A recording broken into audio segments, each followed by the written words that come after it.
Hey there, ladies and gentlemen, and welcome back. I'm your host, Pattsun, and today we're going to be taking a look at r/nuclear revenge, where OP proposed at the right moment. Let's begin. I crushed my ex-wife's hopes after she cheated on me. Posted by Reddit user Lost Cause.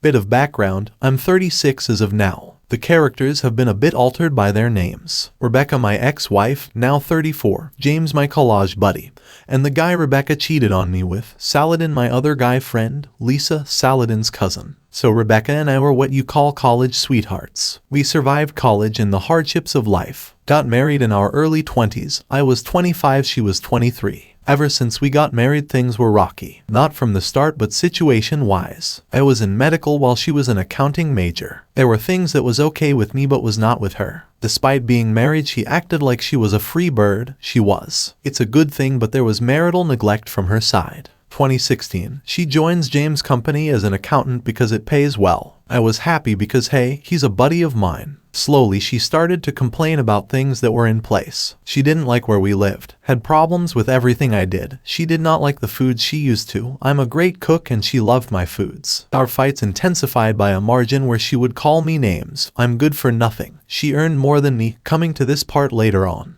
Drastic turn was here that Rebecca and James were hanging out with our set of mutual friends. I got the word of it and it seemed off. I confronted both of them, to which they both said it was a sudden plan and I was out in field. Coincidentally, it happened on the same day I was out of city. They might have planned it beforehand, which I'm not sure of. 2017, the year my marriage blew up. So I was sure there was something because my bedroom became a fucking dead one. I was increasingly paranoid and whenever I tried to address things I was turned down. Now I'm not a saint. I constantly yelled at her to tell me what was going on because there was just something off. Your favorite person rarely talks or does stuff with you and they claim it's nothing. Does this sounds okay? It was also the year we were at our peak financially because our debts were paid off. My friends and I decided to open up a medical shop that provided medicine shop as a side venture. So one of the friends was Saladin. He proposed that we celebrated at a pub. When we go there, I noticed a girl that looks exactly like Rebecca. She was dancing with another man and it was quite dark. I get a closer look, lo and behold,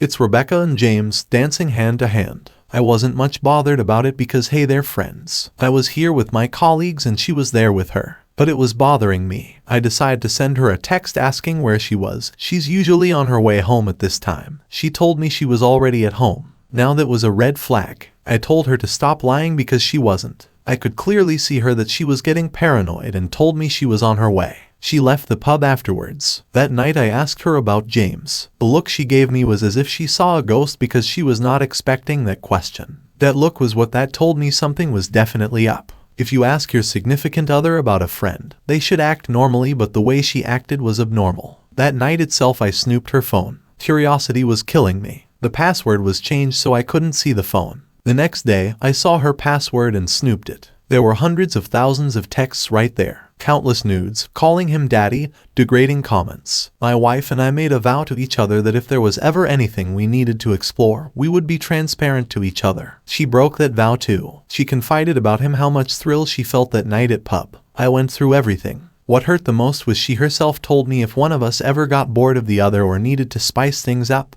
we will let each other know. She destroyed everything. I couldn't look at her the way I used to anymore. I cried that night and confronted her stupidly without any evidence the next morning. She yelled at me and stormed out after telling me I was abusive and insane. She told all our friends that I was abusive. That afternoon, they created a messenger group where everyone ganged up to troll me. When she came home that night, she told me she was in love with James and wants a divorce. I told her to talk first, but it turned into her berating me. I yelled at her and she called the cops. I was asked to spend the night elsewhere. I went to my sister's and when I returned the next morning, James' car was here. He spent the night here. There was nothing needed to explain. He was doing it on purpose. Hell, she was doing it on purpose. I went to see a lawyer. As we did not have a prenup, she already filed a complaint about me being abusive. It didn't look good for me. Not one did she try to apologize. Not one did she try to make amends. Our country law doesn't count infidelity as a fault. So even with that, she's entitled to half of my everything. But her complaint can sue me up. Few days after that, when I was still living with my sister, I tried contacting Rebecca, but she won't reply to me. Rebecca hit me up telling me we should get divorced. That's it. 12 years of relationship, 4 years of marriage, and she ends it with a text. I was fucking convinced that James was taking my place. She handed me the divorce papers. Everyone from our friend circle was convinced that I was a fucking abuser,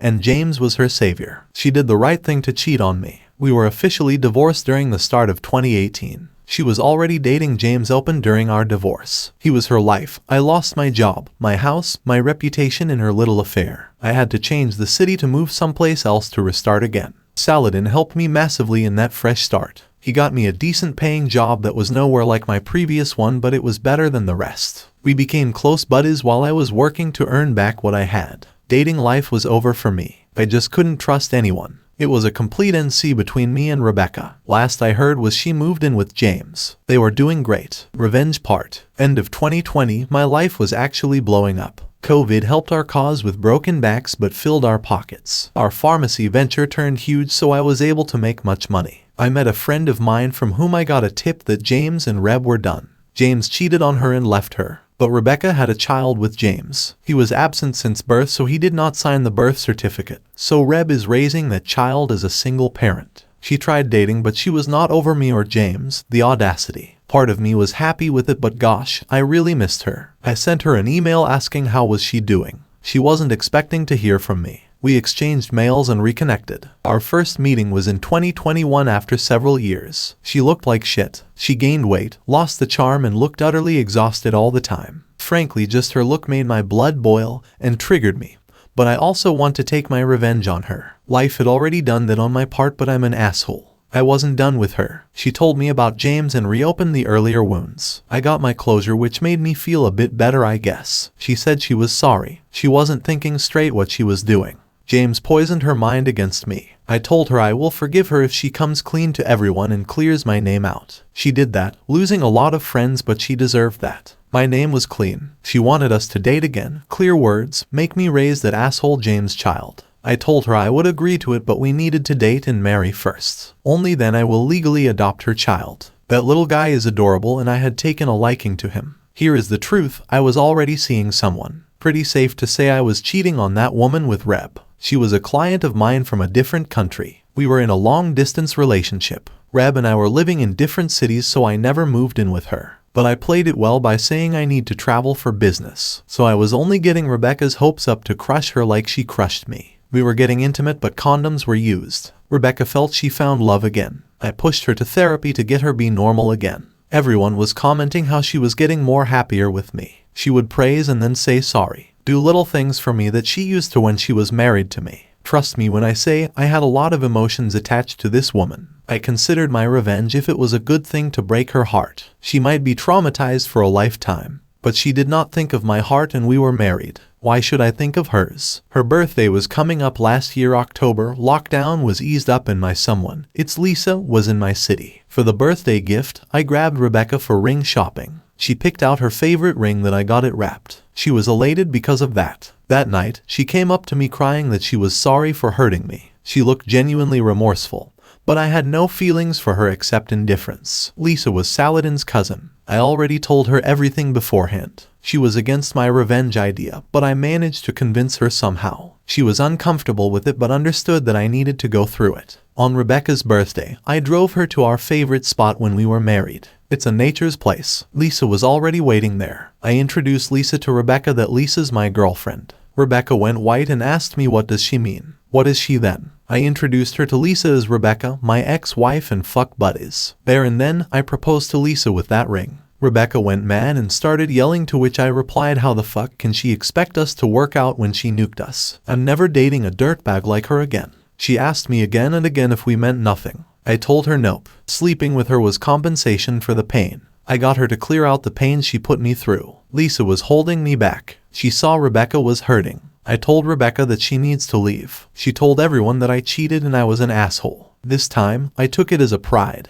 Everyone saw the dirtbag she was. She cheated on me and made me pay a high price for falsified abuse. Now she wants me to raise her kid and date her. The last we connected was in December of last year. She wrote me a letter that how much sorry she is because she can't imagine putting me through the pain that she already put me through. She hoped I live a better life. Last I heard, she was completely uninterested in dating. looks shit. As of me, I and Lisa stopped dating. There were differences between us. I'd like to add an edit. People who are saying I'm worse than my ex. Can you please, at least for the love of God, point out how am I worse than her? She cheated. I loved her and she fucking cheated on me. She cost me my home, my job, my image, my reputation, my friends. I was an abuser to everyone. I gave her a taste of her own medicine. Yes, by hurting someone else, now I'm worse than her. I don't want judgment. This is Nuclear Revenge and I'm sharing my revenge stories. I may have emotionally scarred her, but that's what she did to me. Okay, so you got cheated on and your reputation went down the toilet, so you responded by moving on with your life for a little while, starting a new relationship, cheating on your new partner with your ex, using a revenge moment to propose to the partner you were cheating on in front of the ex you were cheating with. Yikes, my dude. Well, to be honest, OP, your revenge was more of a grenade and one of the shrapnel hit an innocent bystander. Lisa, man, I hope you can move on from this. I hope sacrificing your current relationship was worth it. Good luck, OP. Viewer support is the best way for me to remain independent and continue bringing you these daily videos, which will always be here on my channels for you to watch absolutely free. So please consider subscribing to me on Rumble and on YouTube. Both will be linked in the description box down below. Thanks for listening, everyone. If you even somewhat enjoyed today's story, make sure to give this video a thumbs up, and if you really like it, consider subscribing to PattSun to never miss a future upload. Stay strong.